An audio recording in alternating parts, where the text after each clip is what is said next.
LSU football currently has the sixth best odds in the country to win the 2024 national championship. On today's edition of Locked On LSU, I'm going to break down why I would not make that bet.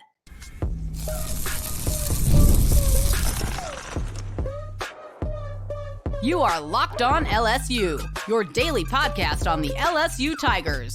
Part of the Locked On Podcast Network, your team every day. What's up, y'all? Welcome into Locked On LSU. Thank you for making us your first listen every single day. We're free and available wherever you get your podcasts, which also includes YouTube. So if you're one that consistently listens on your preferred podcast platform, first and foremost, thank you for always coming back, and thank you for being Locked On LSU every day. But just a reminder that you can watch the podcast on YouTube as well. But however you listen, wherever you listen, make sure to subscribe, to like, comment, rate, review, all of that great stuff. But again, always appreciate you for making Locked On LSU your first listen every single day. So we're starting to get some schedule timing releases as we expected Sunday night of Labor Day weekend when LSU takes on USC. I almost said Florida State, just been a habit over the last two seasons, I guess. That's a 7:30 Eastern kick as we expected, but it's fun to see some of these other times come out. There's more prop bets that are coming out. There are some more, futures coming out. So it's been fun, at least for me, to look at some of those bets and to see what Vegas is thinking right now at this point. Because I know what happens on May 14th and what Vegas thinks might happen on May 14th is not a guarantee, not even close to a guarantee of what's going to transpire in September and October and November. And I know that Vegas doesn't know everything, but Vegas knows some things because there's a reason why there are skyscrapers in the desert, and it's because Vegas knows how to take your money. But the early odds are in for national championship contenders. LSU currently has the sixth best odds, tied with Ole Miss, to win a national championship this season. I'll run through it. Georgia currently has the best odds to win at plus 300. I think that's fair. Kind of surprised by number 2, Ohio State at plus 450. Texas, number 3 at plus 750. Oregon, 4 plus 850. Alabama, 5 at plus 1300. And then leaves LSU and Ole Miss tied for 6th at plus 1500. Now, I would not make that bet because I do not think that LSU is going to win the national championship this season. Now, if you want to throw $10 on it because $10 would win 150, be my guest. Go crazy. Do it with the FanDuel Sportsbook app. All of those odds are from our friends over at FanDuel. You do whatever you want to do. But I wouldn't make that bet because I'm not going to bet on LSU winning the national championship. And here's why. I don't know how convinced I am that this defense is going to be much better. And that's without Jaden Daniels. Because this team was 9-3 in the regular season because Jaden Daniels was the most dominant player in college football. Now, I'm very encouraged about what this offense can do. I'm very encouraged how many points and yards this LSU offense can put up. But I said it before, and I will say it again. I think that LSU team's 6-6 without Jaden Daniels. Can Garrett Nussmeier do that? Maybe, but I don't know. And I know that you're probably saying to yourself, well, how could the defense be any worse? I've learned that lesson the hard way. It can always be worse. And now we have reasons for encouragement that this defense will be better. And I think a majority of that has to do with the coaching staff. Who's calling the plays, who's developing the players, who's coaching up these players, who is evaluating these players in the transfer portal and players that they're recruiting out of high school. That yes, I would agree, given the resumes and the accomplishments of Blake Baker, of Bo Davis, of Kevin Peoples, surely of Corey Raymond, what he accomplished at LSU, and the architect of DBU, absolutely, with the accolades and reputations and resumes and proven track records of these coaches. You would think that just the coaching alone is going to make the defense better. And I'm encouraged that that will be the case. But I don't know that for certain. I don't know for certain that this defense can take such a massive leap from being 100th best defense, give or take a few spots here and there, 100th ranked defense in all of college football last year, all of a sudden to a top 30 or top 40. And even though I think that if you have an elite offense, you can get away with having an average to above average defense. You're still going to have to be a top 30, 40, hell, even 50 ranked defensive unit to even be considered as a national championship contender. Because LSU had the best offense in the country last year, with the most electric player in the country last year, with the best duo of receivers last year, one of the best offensive lines in the country last year. And even that couldn't overcome a bad defense. And while I feel confident that this defense will be at least a little bit better, I don't know how much better it can be. Because you don't have enough defensive tackles. You don't have enough talent at that position. Who's getting to the quarterback? Because I don't know how convinced I am of Harold Perkins moving to the inside being a good move for Harold Perkins in this defense. Mostly because we've already seen that. We've seen that movie and we didn't like the ending. I know it was one game, but it was so bad. It was such a bad product that all it took was one game to say, look, we're scrapping that. We're not doing that again. So I don't know how good this defense can be if Harold Perkins is not a dominant force in it. I don't know if some of these players that were young last year, true freshmen last year, and experienced last year can take a massive leap forward this upcoming season. I don't know. Do I feel confident? Sure, because I feel confident in this coaching staff. But I also felt pretty good about Matt House not running this defense into the ground last year because he coordinated a fairly decent unit in 2022, but that wasn't the case. Now, I'm not here to rain on everybody's parade. I'm just here for a little bit of a dose of reality. That if we're talking about national championship, I need to be a little bit more confident or at least convinced that this defense can not just go from horrendous to average, but horrendous to good. And that's asking a lot from a rather inexperienced and young defense. And that's across the board. That's in the secondary and that's on the defensive line. Like, it is May 14th. And we still don't know who's playing defensive tackle opposite of Jacoby and Guillory. And we still don't know if Jacoby and Guillory can take that next step forward. Because let's be honest, he is pretty inexperienced. So that's my reasoning behind why I wouldn't put money on LSU to win the national championship. Because while I don't think you need an elite defense, but I don't think that you need a top 5 ranked defense in the country to win a national championship, I don't even know if this defense can be average. I hope, but I'm not convinced. But coming up next, I want to get into a few players that the improvement of this defense is critical on. That the improvement of these players, the impact of these players is vital in getting to that point where you can at least just say that your defense is not a constant liability, where you can at least get to the point where you don't have to score on every single possession in order to just scrape by a 0.2, 3, 4 win.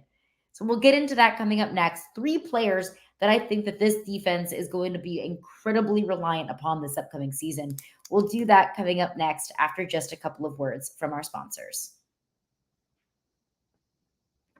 Okay, I want to tell you about LinkedIn Jobs. When you're hiring for your small business, you want to find quality professionals that are right for the role. So that's why you have to check out LinkedIn Jobs. LinkedIn Jobs has the tools to help find the right professionals for your team faster and for free. One of the great things about LinkedIn is that it's not just another job board. LinkedIn helps you hire professionals that you cannot find anywhere else. even those who aren't actively searching for a new job but could be open to the perfect role.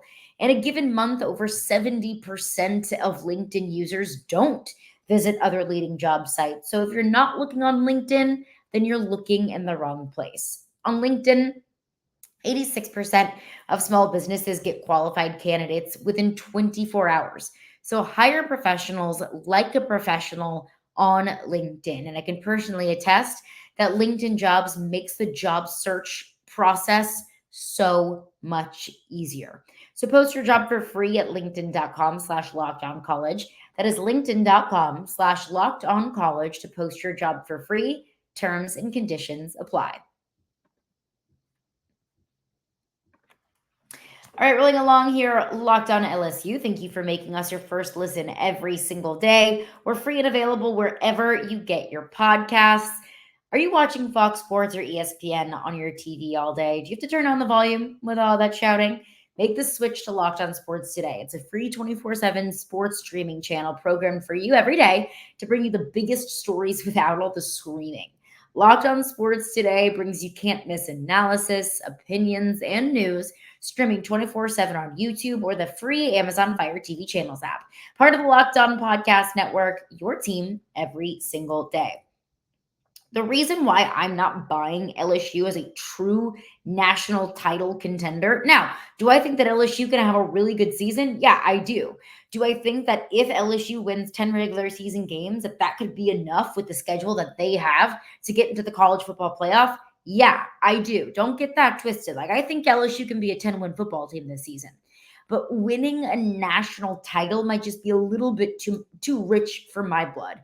And of course, when we're talking about changes that this team is experiencing, potential areas where this team can struggle, I think you have to point out the offense as well. It's not fair to just, put a red marker and highlighter through the defense and highlight all of the questions or concerns in the defense. Obviously, we have questions about, Joe Sloan and Cortez Hankton, new play callers, new offensive coordinators. Of course, we have questions about who's filling in those roles, the massive shoes that have yet to be filled by Malik Neighbors and Brian Thomas leaving for the NFL draft. And I feel encouraged about Kyron Lacey, but again, I don't know for certain if he is ready to take that next step, that next leap into becoming the next one. And by the next one, you guys know what I mean. Garrett Nussmeier, obviously, massive question mark. He's not Jaden Daniels, but he doesn't necessarily have to be. But can this LSU offense not take a step back? Can LSU continue averaging as many points and yards per game as they did last season? Of course, those are all question marks, but those are question marks that I feel a lot more confident in because there are more proven commodities. That Kyron Lacey and Chris Hilton, they've been on this team. The coaching staff knows them. They know the offense. And also, they've been around with Garrett Nussmeier. That's the other thing. This is Garrett Nussmeier's 4th season in college football. So while he's new to being a starter, he's not new to this. He's not new to the game of college football, and he's not new to this offense either. So at least I do. You are entitled to feel however you want. I don't have as many concerns, but still absolutely questions about the offense as well. I think run game, massive question. Concern, possibly, but more so a question. Defense, concern across the board. I mentioned a couple of names, and I want to highlight the most key figures for this defense this upcoming season. The biggest factors in what I think can make LSU's defense at least average this season. And I feel like that's not asking for much, right? Like, I'm not asking for this defense to be absolutely elite, top 5 unit, Dave Aranda kind of defense that we grew accustomed to in the mid to late 2010s. I'm not asking for that. That'd be great. I'll take it. But I understand that, temper my expectations here. First person, as I mentioned, is Harold Perkins. That I don't think that this LSU defense can be an asset to this team in the slightest if Harold Perkins is not a factor. Now, you'll look at Harold Perkins' stats. From 2022 to 2023, it's not like there was really that massive of a step back. Let's look at it. In 2022, 72 total tackles. 23, that number was 74. 2022, 7.5 sacks. 2023, 5.5. 3 forced fumbles in each of those years and an interception in each of those years. 4 pass deflections in 22 and 4 pass deflections in 2023. So it's not like Harold Perkins, had this one monstrous season, then all of a sudden just took a massive step back, at least in the box score and the stat sheet.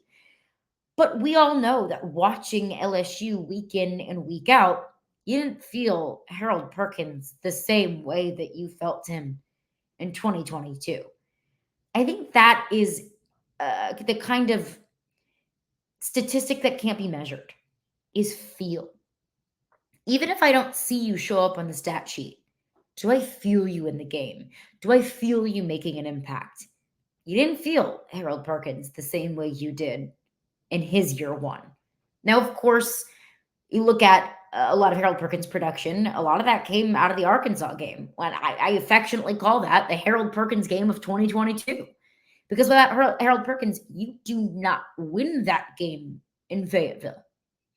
But even then, even with just that one game being really his big, massive breakout marquee kind of performance, not that he was bad in any other game, but that was the one that we can all circle and say, that's the Harold Perkins game. That's a massive impact in and of itself. When you play a 12-game season and he can be attributed to winning that game largely, that's huge. If you can get that kind of performance out of Harold Perkins, at least in one game this season, I think that's massive. What if that comes against Ole Miss? What if that comes against Alabama? What if that comes at Texas A&M? Some of the tougher games that you're going to have on your schedule this upcoming season. I mean, that's huge. You didn't have that last year, even though the numbers were incredibly comparable to his first year. So I don't think any good, solid, even average defense comes without Harold Perkins being a massive part of it. The other one that I'm looking at is Deshaun Womack. And, in year one, he was able to get some pretty valuable work. Texas A&M game stands out to me as some, really impactful plays in that game. He needed him to take a step forward. A 5-star recruit in the 2023 class. He got some experience under his belt in year one, but none of us would have asked Deshaun Womack to all of a sudden come in and be the savior of a truly horrendous defense in his true freshman season. But I think that we need to see Deshaun Womack take a step forward, especially because that defensive tackle position is so much of a question mark. That if Deshaun Womack at defensive end can pick up some of that load, I think that's huge. And now, again, I'm not asking him to be the savior of a bad defense in only his second year. That's not what I'm saying. But I am saying, what more can you do? How much more of an impact can Deshaun Womack make this season now that he has year one under his belt? Now, I'm hesitant to mention this guy because I'll use the exact same logic that I did with Deshaun Womack. But Dominic McKinley, I think, is a very interesting case study this upcoming season. Because like I said, I would never ask a player to step in year one in their true freshman season and ask them to play a very large role. I don't think that's fair. I don't think that's fair to the player. And I don't think that you're going to get very good results if that is the case.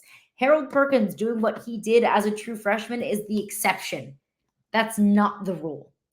But I do think that if Dominic McKinley can become a consistent starter, and not even just a consistent starter, but a consistent impact maker, that could be huge. Because that might ease a lot of our concerns on the defensive line if one of these guys that either weren't here last season or didn't play a very large part in the defensive line last season can do so this season. So Deshaun Womack and Dominic McKinley both kind of, woven into that conversation of who are some younger guys or newcomers that none of us are really necessarily expecting to do great things just because they are young and inexperienced, but can do great things for you. And I do need to mention in the secondary, because the secondary is still a question mark. Can a Javian Toviano or an Ashton Stamps, are they ready to be starting caliber SEC corners? They are in that conversation as well. So I think this defense can swing greatly one way or another, simply based on the development and the steps forward from some of these young guys, or even just the contribution from the young guys. And obviously Harold Perkins, at least, doing something. at inside linebacker. Not a decision that I agree with now. And frankly, I don't think it's a decision I will ever agree with. But like I said, I'm not willing to put money on LSU winning the national championship this season necessarily. That doesn't mean that I don't think that Brian Kelly cannot win a national championship at LSU, period. Don't get that twisted. But is there somebody that doesn't think that Brian Kelly will ever win a national championship at LSU? And if so, why? We'll get into that coming up next. All right, rolling along here, locked on LSU. Thanks again for making us your first listen every single day. We're free and available wherever you get your podcast. So while I was preparing for today's podcast, kind of looking at some of the LSU national championship conversation, I was asking myself, am I just a pessimistic LSU fan trying to temper my expectations so I don't get too excited about the season only to have my hopes crushed?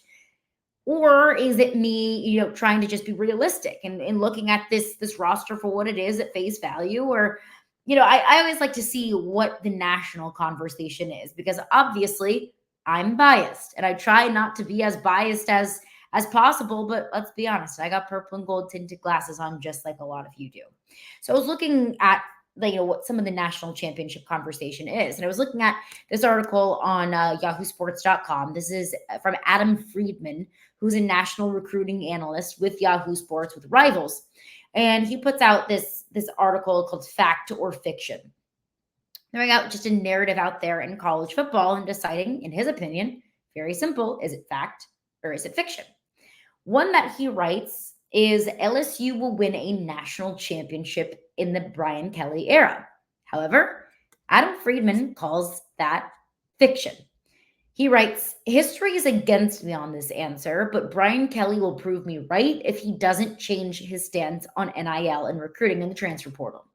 Each of the three previous coaches at LSU, Ed Orgeron, Les Miles, and Nick Saban, have won national championships, and Kelly could add his name to that list, but his program will need to get more aggressive when recruiting transfer prospects. Of course, the foundation of any highly successful college football program will be recruiting and developing high school prospects, but they'll need to supplement with high-end transfers to plug any holes on their rosters. If Kelly's stance doesn't change, the Tigers will find it much harder to win a national championship with him leading their program. Now, I would agree with the idea that you cannot win national championships or at least be contenders year over year over year if you don't take players out of the transfer portal. Just look at Clemson.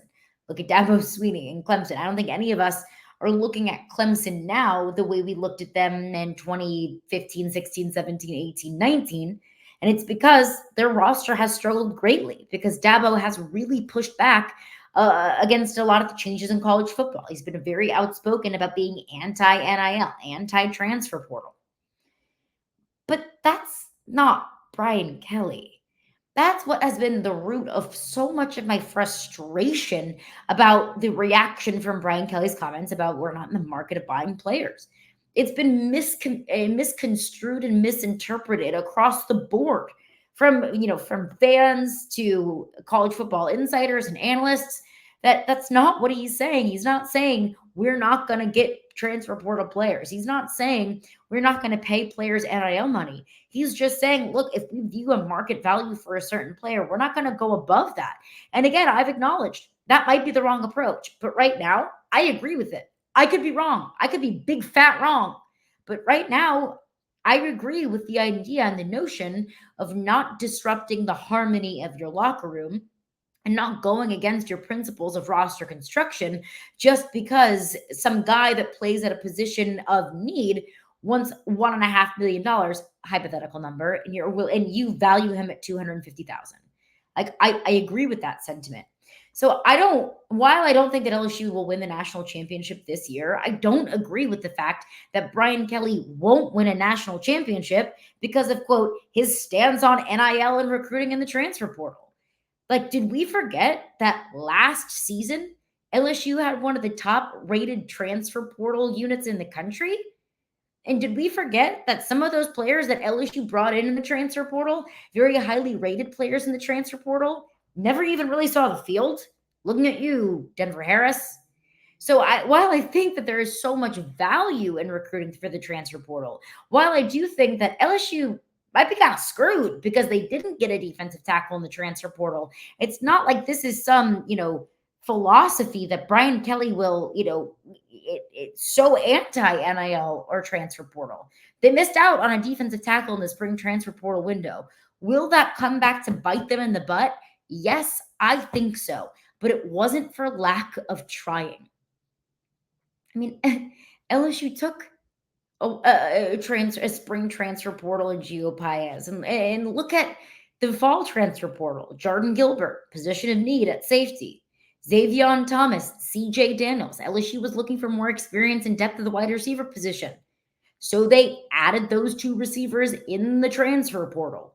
Jair Brown, the transfer out of Ohio State.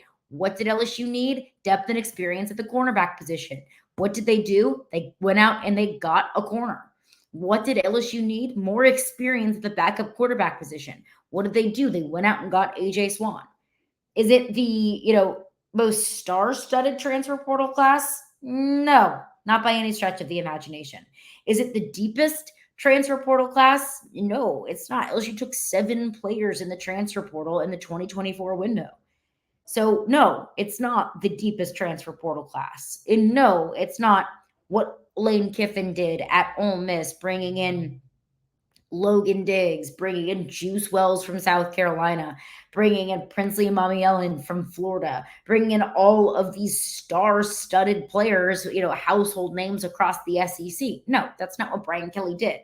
But again, how can I say that that's the wrong approach when we really don't know if it was? We don't know that. That Brian Kelly has kind of adopted the similar mindset of Kirby Smart.